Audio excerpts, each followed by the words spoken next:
Deus que estou aqui para te adorar, Senhor. Porque esse Deus tão maravilhoso a qual nós servimos faz tantas coisas incríveis por nós, né? E o meu coração nessa noite se alegra muito por poder estar aqui juntamente com a igreja outra vez. Para mim é uma honra muito grande, é uma alegria. E eu sou grata ao Senhor pela confiança de vocês por permitir que eu esteja aqui novamente para contar das maravilhas do Senhor. E o culto de adoração e gratidão a Deus é perfeito. Porque nós passamos o ano inteiro usufruindo das bênçãos do Senhor, não é? Ele tem sido maravilhoso, tem sido bom, tem sido pronto. E aqui nós estamos para dizer para Ele: até aqui o Senhor nos ajudou e aqui eu estou para te agradecer.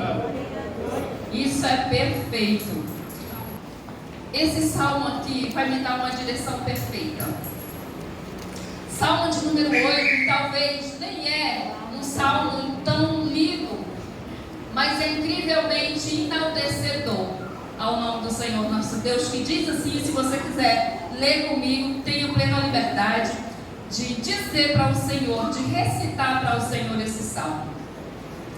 A palavra do Senhor diz: ó Deus, ó Senhor, Senhor nosso, quão admirável é o teu nome em toda a terra, pois pusestes a tua glória sobre os céus. Tu ordenastes força da boca da criança e dos que mamam por causa dos teus inimigos, para fazer calar o inimigo e o vingador. Quando vejo os teus céus, obra dos teus dedos, a lua e as estrelas que preparastes, que é o homem mortal para que te lembres dele, e o filho do homem para que o visites, pouco, pois pouco menor o fizeste do que os anjos, e de glória e honra o coroastes. Fostes com ele, fazes com que ele tenha domínio sobre as obras de tuas mãos, tu puseste debaixo dos seus pés toda ovelha e boi, assim como os animais do campo, e as ovelhas dos céus e peixes do mar, e tudo que passa pelas veredas dos mares.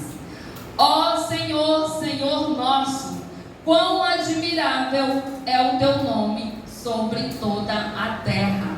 Glória a Deus. A igreja pode se assentar, permaneça adorando ao Senhor nosso Deus, porque foi para isso que viemos hoje. E eu quero chamar a nossa atenção nessa noite para esse tempo tão pequenininho que a gente tem. Quando nós saímos da nossa casa para vir à casa do Senhor, nós temos exatamente 1h30 para prestar culto ao Senhor nosso Deus. Tão pouquinho de tempo, né? Não vamos desperdiçar esse tempo nessa noite? Não vamos desperdiçar. Preste o melhor culto que você tem para o Senhor nessa noite. Porque nós precisamos entender que quando Deus se levanta no céu para fazer algo por nós, Ele não faz de qualquer jeito, Ele faz o melhor. Eu sempre digo para a igreja, para as irmãs, quando tenho oportunidade de estar falando para elas, qualquer oportunidade que eu tenha de falar de Jesus, eu preciso dizer isso. Eu não aceito, a minha vida, viver qualquer coisa que não seja o melhor de Deus. Isso não é arrogância, isso não é prepotência, isso é ter a realidade do Deus que nós servimos. Porque nós servimos um Deus que pode todas as coisas. Nós servimos um Deus que tira a força da boca das crianças. Nós servimos um Deus que sujeita todos os nossos inimigos. Nós servimos um Deus que põe sobre o nosso domínio todas as criaturas da terra. Por que eu vou aceitar e vou me permitir viver coisas tão pequenas? Quando Deus, na sua infinita graça, na sua maravilhosa misericórdia, Ele diz que se nós fôssemos fiéis, nós comeríamos o melhor da terra. É promessa de Deus para nós, igreja. É promessa de Deus, e promessa de Deus, Ele mesmo diz que zela por cada uma delas, para que se cumpra. Tem uma história maravilhosa, conhecida demais, nossa, quando a Bíblia fala a respeito de um menino chamado José. Ele tinha 17 anos, quando Deus deu sonhos e fez promessa. E aquele menino contando a promessa, os sonhos para os irmãos e para a sua família, nem ele entendia o que era aquilo. Mas a partir daquele momento começou um processo tão doloroso para aquela criança. Começou um processo tão difícil para aquele jovem, para aquele adolescente. Mas ele nunca se esqueceu que ele servia um Deus que pode todas as coisas. Quando eu paro para pensar, um jovem que era príncipe na casa do seu pai, amado do seu pai, protegido do seu pai, agora é vendido como escravo. E ele era sempre tão zeloso pelas coisas de Deus, tão cuidadoso por fazer, por agradar, tanto ao seu pai quanto os mandatos do Senhor, que ele era perseguido, invejado, caluniado, foi jogado numa cova, foi tirado de lá, foi vendido pelos seus próprios irmãos.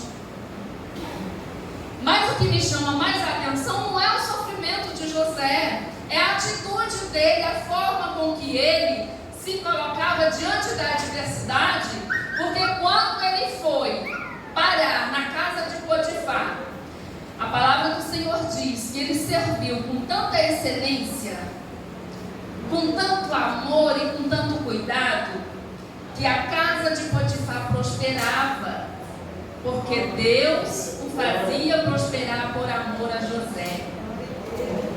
A igreja está entendendo que coisa linda nós temos à nossa disposição, que coisa maravilhosa está proposta para nós. Igreja do Senhor Jesus, nós precisamos entender uma coisa. Evangelho de João, capítulo 2, se eu não me engano, fala a respeito do primeiro milagre operado por Jesus em Caná da Galileia. Acredito que toda a igreja conhece quando o Senhor Jesus transforma água em vinho. Foi o primeiro milagre operado pelo Senhor Jesus em Caná da Galileia e na nossa vida também. Porque no momento em que nós conhecemos a Jesus, no momento em que nós passamos a conhecer a Jesus, existe essa transformação em nós. E a própria palavra diz que vinho é símbolo de alegria.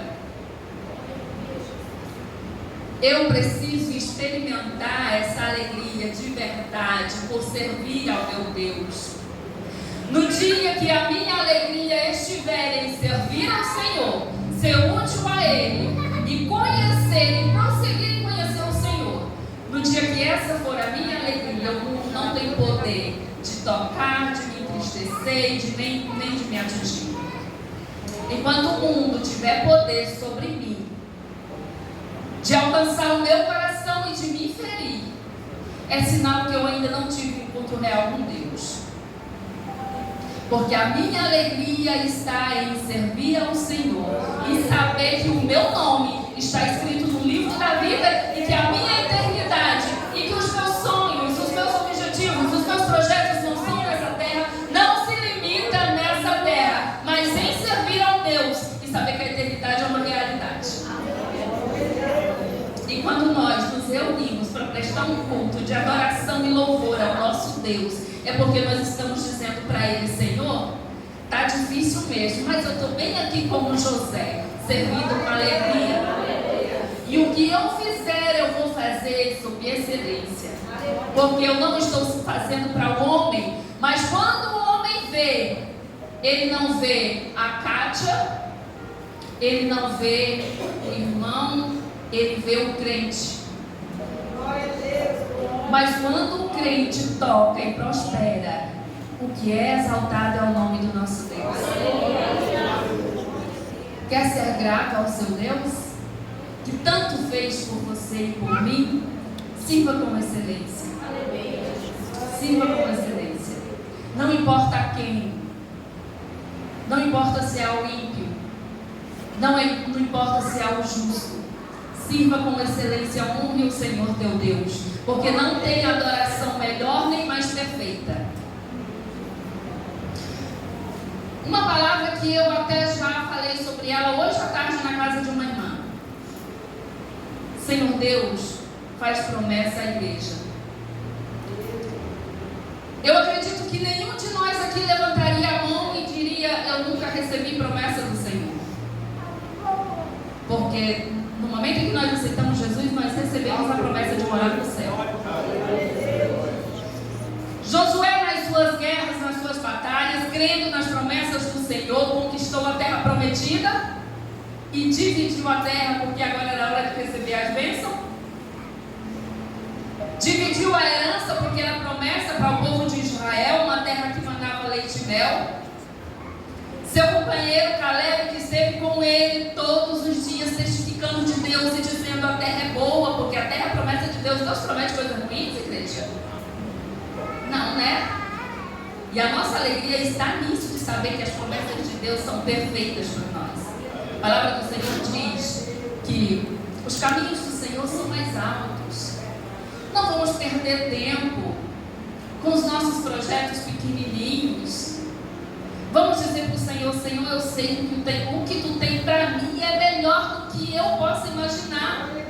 Quando a própria palavra diz coisas que o olho não é capaz de visualizar, nem o coração de imaginar, não está aqui patente aos nossos olhos, mas é o que Deus tem preparado para cada um de nós que vive para servir o seu propósito. Não vamos perder tempo nos nossos sonhos e projetos tão pequenininhos. Vamos dizer para o Senhor: vamos ter coragem, porque isso precisa ter coragem de dizer para o Senhor: Senhor, eu não quero mais os meus sonhos, eu quero os teus sonhos para mim. Eu quero trilhar os caminhos que tu tem preparado para mim, porque eu sei que o que o Senhor tem para mim é melhor. E aí, quando o Caleb testifica, dizendo que a terra é boa, porque de verdade é, e agora chegou a hora de receber a herança, um homem que todos os dias esteve ali, guerreando primeiro juntamente com Moisés, em seguida com Josué, companheiro de guerra, de batalha e de vitórias, que não tem filhos e que as filhas não podem herdar porque não faz parte dos costumes do povo de Israel.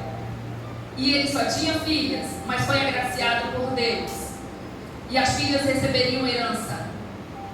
Mas aí as filhas receberam uma terra seca, um deserto, uma terra que não produz. Deus tem nos feito promessa.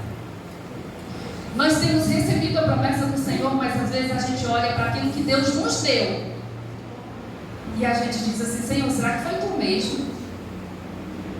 Né? Porque eu não estou vendo florescer, eu não estou vendo produzir, eu não estou conseguindo visualizar, mas foi Deus quem deu. Nosso deserto hoje está produzindo dor, né? Está produzindo espinhos e nós não estamos entendendo. E o que mais me encanta na filha daquele homem que recebeu essa promessa foi porque ela correu para o pai. Ela correu e disse: olha, dá-me também fonte de água. Ela não desistiu da promessa. Ela não desistiu daquilo que Deus havia dado a ela, porque Deus fez promessa que eles alcançariam e conquistariam a terra prometida. Não foi essa a promessa de Deus para o povo de Israel quando tirou de lá? E agora eu recebo a minha porção, um deserto, uma terra seca que não é capaz de produzir? Ela poderia ter dito: para que serve? Não quero, não vai me trazer nenhum benefício. Ela não fez isso. Ela correu para o Senhor, ela correu para o seu pai, ela correu para quem podia resolver a sua situação. E diz que ela ganhou fontes de água permanentes, fontes baixas e fontes altas. E a terra que era deserto e areia produziu de uma forma maravilhosa.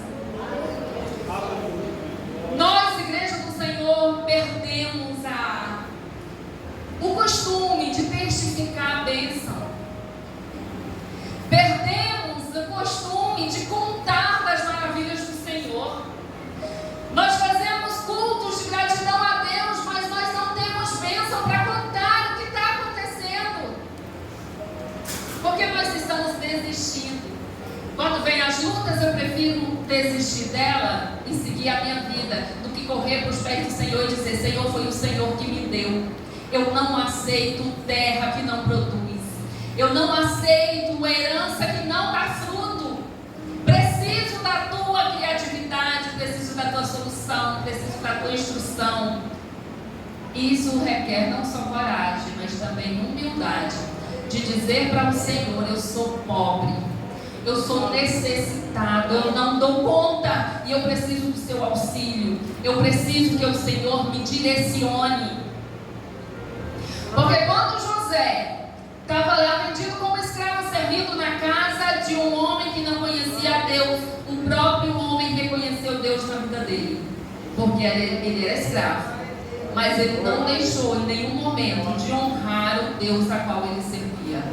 Mesmo quando ele estava preso, porque se levantaram, caluniaram, levantaram falso testemunho a seu respeito, foi parar na prisão, e ainda assim ele prosperou de uma forma maravilhosa, mesmo onde ele estava em cadeias, porque ainda ele decidia por Deus. Amados irmãos, a palavra do Senhor diz que Josué tinha 30 anos de idade. José tinha 30 anos de idade quando o sonho que ele sonhou com 17 se cumpriu na vida dele.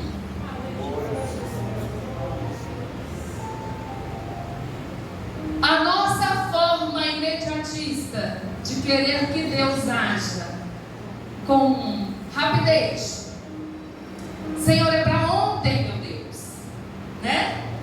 Senhor, tem que ser agora, porque eu não aguento mais. E aí Deus só está querendo que nós venhamos entender que só precisa nós termos a posição necessária, nos posicionarmos diante do Senhor e dizer: meu Deus, eu não tenho mais ideias, eu não tenho mais argumento, eu não sei mais por onde ir. E uma coisa maravilhosa que a gente aprende com esse Deus é que enquanto existir uma possibilidade de eu fazer qualquer coisa, ele não age.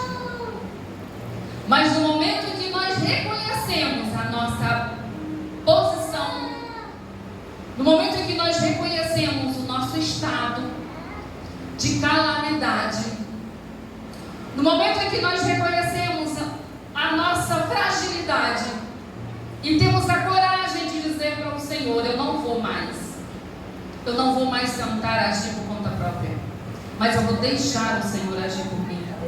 Deus, ele vai direcionar de uma forma tão maravilhosa e vai te guiar por caminhos tremendos. Vai fazer com que você entenda que o que ele faz é o melhor que tem a ser feito. E aí, quando você entender isso, você prestará de verdade um culto de gratidão a Deus, não de uma forma aqui entre quatro paredes, porque a nossa vida certamente será de constante gratidão, e não haverá mais em nós momentos para reclamarmos, para murmurarmos, ou para dizer que não vai mais dar certo ou que não vai acontecer. Igreja, Deus é de verdade. Deus, ele é real. Deus não é uma historinha que eu conto para o meu filho dormir. E esse mesmo Deus que é de verdade é o Deus que eu e você serve. Nós precisamos voltar a contar das maravilhas do Senhor, porque no dia que isso acontecer, é sinal que eu estou vivendo experiências incríveis, proporcionada por esse Deus. Uma coisa que está acontecendo demais em nosso meio: nós não conseguimos passar um dia sem contar uma derrota. né? Nós enxergamos os problemas e nós servimos a um Deus que pode todas as coisas. Mas nós não temos coragem de deixar Deus resolver o problema. Nós não temos coragem de nos posicionar diante do Senhor. Tem uma palavra linda. O rei Josafá, ele estava num aperto tão tremendo, porque 5 reis se levantavam para guerrear contra ele. E ele correu para os pés do Senhor. Quando ele estava lá, na casa do Senhor, orando, ele disse assim para Deus: olha, Senhor, meu Deus, quando Salomão, teu servo, construiu o templo, e quando o Senhor se manifestou dentro da casa, diz que a glória foi tão intensa que era impossível visualizar um palmo diante de nós por causa da fumaça da glória do Senhor. Deus estava tão feliz com aquela atitude de Salomão que ele fez uma promessa para Salomão. 3 reinos antes, Salomão era o 4º reino antes de Josafá. 3 reinos depois, Josafá orou dizendo isso para Deus: Senhor, tu disse que toda oração feita nesse lugar, o Senhor ouviria e responderia.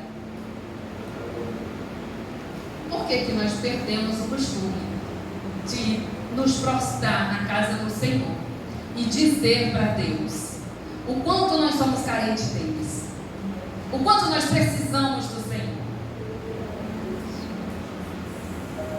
O que eu posso dizer para a igreja nesse momento é que eu me sinto tão envergonhada pela minha negligência.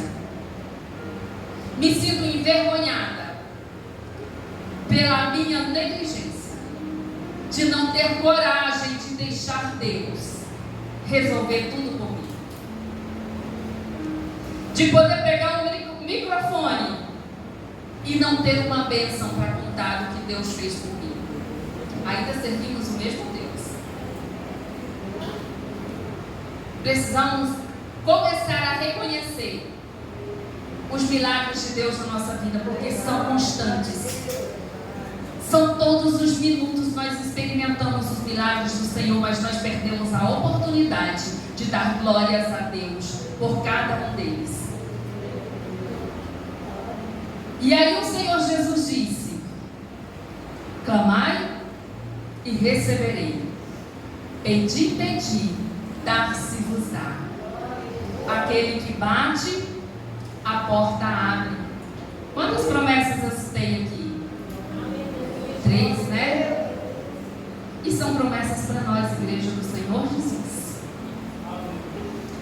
São promessas para nós. Até quando nós vamos nos acomodarmos?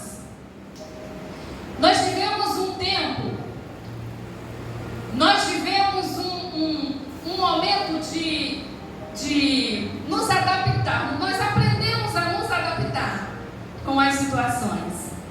Ah, se tiver bem, glória a Deus. Se não tiver, eu me adapto. Não, amada igreja do Senhor. Somos um povo escolhido por Deus. Somos um povo separados para o Senhor. E o Senhor Jesus fez promessa, foi para nós. Não vamos aceitar, nem que aconteça conosco, como aconteceu com José, a ponto de nós perdermos tudo. Vamos continuar honrando o Senhor e servindo com excelência, porque no momento em que nós permitirmos o Senhor Jesus agir na nossa vida, nós vamos começar a contemplar as grandes maravilhas do Senhor e as promessas dele se realizarem na nossa vida. Que nós possamos, a partir de hoje, não se esquecer, mas poder sair daqui e dizer para o Senhor: meu Deus, a partir de hoje, eu não aceito nada menos do que as experiências incríveis que eu vou viver com o Senhor, porque o nosso Deus, Ele é real e Ele está todos os dias presente na nossa vida para nos abençoar e para nos guardar em todo momento. Eu peço que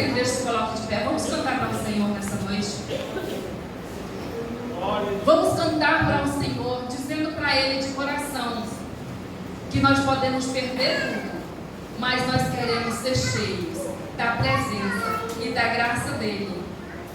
E que onde quer que nós formos e por onde quer que nós passarmos, o nosso serviço será com excelência. Porque nós precisamos contemplar os feitos e os benefícios do Senhor, que são todos os dias permanentes na nossa vida. Não foi para o mundo que o Senhor fez promessas, mas foi para nós. Quando nós aceitamos Jesus, quando nós levantamos a nossa mão e dizemos que eu creio e eu aceito, foi a primeira promessa que o Senhor nos fez, de ir morar no céu. E de brinde vem as pequenas porções do amor dele que nós vivenciaríamos nessa terra. Mas nós estamos perdendo a oportunidade de experimentar o grande e verdadeiro amor de Deus enquanto aqui estivermos. Amém, igreja? Aleluia.